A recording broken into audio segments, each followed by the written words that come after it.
好啦，各位佛緣者，大家去入廟拜神咧，記得有三跪九叩。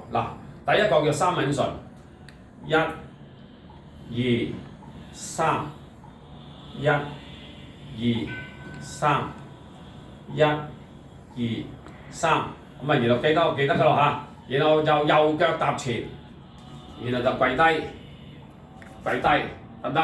咁第一個跪咯，一、二、三，一、二、三，一、二、三。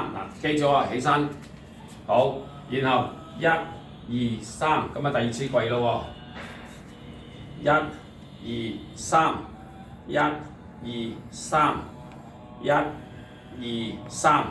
然後起身咯喎，第二次咯喎，一、二、三，然後第三次跪咯喎，一、二、三，一、二、三，一、二、三。然後跪低咗咧，前面個菩薩，譬如係觀音大士啊，咁咧就跪下弟子咩名？現在有需要祈福觀音大士賜福俾我有啲願望，希望願望成真。